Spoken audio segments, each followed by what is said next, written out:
एक लड़की अपने पिता से कहती है, पापा हमें थोड़ा सा जहर दे दो, सास हमारी बहुत बुरी है, बहुत बहुत बहुत। नमक भी अलमारी से निकाल के देती है दाल में, क्या मैं नमक खा जाऊंगी? सब बंद की है उसने ताला में, कुछ नहीं देती। बेटी बोली, पापा जहर दे दो, मैं सास को मारना चाहती हूँ। पापा बोले, जहर दे दूंगा, मार डालेगी सास को, तुझे जेल में चक्की पीसनी पड़ेगी, तूने सास को मार दिया, आरोप लगेगा। पापा आप तो डॉक्टर हैं, कोई ऐसा जहर दो कि आरोप ना लगे। पापा बोले, नहीं नहीं, तू एक काम कर, ये सब सपना छोड़, सास की सेवा कर, मारना वारना ठीक नहीं है। पापा बोले, फिर एक काम, जिद करी नहीं, हमें जहर दो, नहीं मैं मर जाऊंगी। पापा बोले, अच्छा ठीक है, मैं तुझे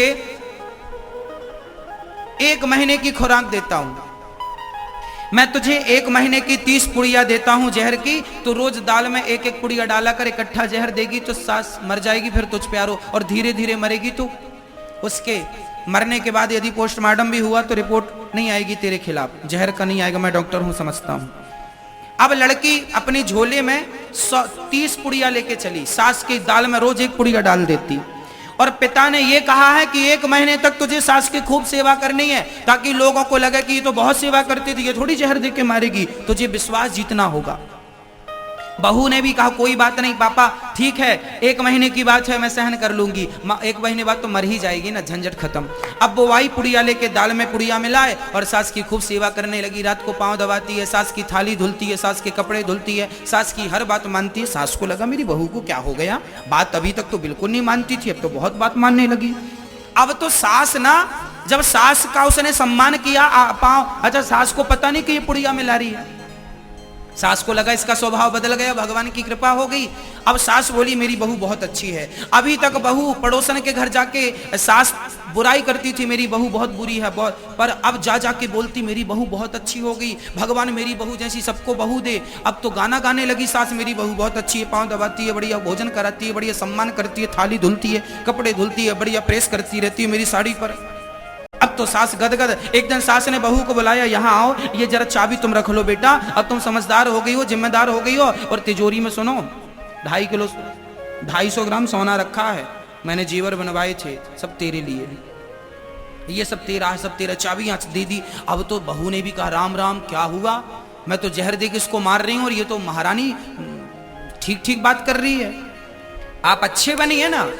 धीरे धीरे सास बिल्कुल नॉर्मल हो गई। अब तो बहू का भी धीरे धीरे मन सास में लगने, मेरी सास, अब तो कभी सास कहती, आज तू बर्तन नहीं धुलेगी, आज मैं धुलूंगी, तू रोज काम करती, थोड़ा आराम कर, और आज मैं तुझे बना के पराठे बना के सास खिला रही है बहू को, ले बेटा और खा, गरम गरम और खा। अब बहू को बड़ा अच्छा लगा, मेरी सास तो माँ जैसी सेवा करती है। अब तो बहू का प्यार सास से हो गया, सास का प्यार बहू से हो गया। दौड़ी दौड़ी पापा के पास गई, पापा पापा वो जहर की गोली रद्द करो, कोई ऐसी दवाई दो, मेरी सास मरनी नहीं चाहिए।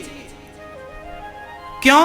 अरे मेरी सास तो बहुत अच्छी है, मैं उसे गलत समझती थी, मैं ही थोड़ा चिड़चिड़ी थी तो सास समझती नहीं थी, अब बहुत अच्छी हो गई मेरी सास, तो माँ की तरह मुझे पराठे खिलाती है, मेरी साड़ी तक धुल देती है, कभी कभी मैं उसकी साड़ी में प्रेस करती हूँ तो बोलती तू थक गई होगी, ला मैं तेरी साड़ी में कर दूं। तो अब तो मिल बांट के काम होने लगा, बहुत अच्छा होने लगा, घर स्वर्ग बन गया। पापा आप ऐसी दवाई दो, मेरी सास मरनी नहीं चाहिए, मेरी उम्र भी उसको लग जाए। पापा ने कहा, बेटा मैंने तुझे जो दवाई दी थी वो जहर की नहीं थी, मैं तो चूर्ण की दवाई तुझे दिया था, चिंता मत कर, नहीं मरेगी तेरी सास, वो तो चूरन था, मैंने हाजमौला पीस पीस के दे दिया था, 30 पुड़िया बना के।